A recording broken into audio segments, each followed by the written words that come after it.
glo in God die Vader, in die almagtige Skepper van die hemel, Skepper van die aarde. Ek glo in Jesus Christus, sy eniggebore Seun, ons Here, ontvang van die Heilige Gees, gebore uit die Maagd Maria.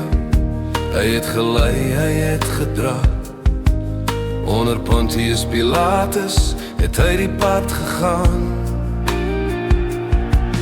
Gekruisig, gesterf en begrawe, ter helle neergedaal, maar op die derde dag het hy opgestaan. Hy leef, hy leef, Jesus Christus leef.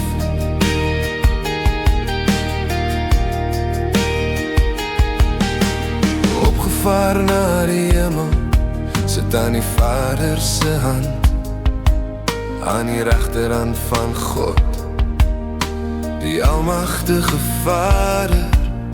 Vandaar sal hy weer kom, om te oordeel elke mens, die wat lewe en die wat gesterf het. Ek glo in die Heilige Gees, ek glo ek staan vas in 'n heilige, algemene, Christelike kerk. Gekruisig, gesterf en begrawe, ter helle neergedaal, maar op die derde dag het hy opgestaan. Hy leef, hy leef, Jesus Christus leef.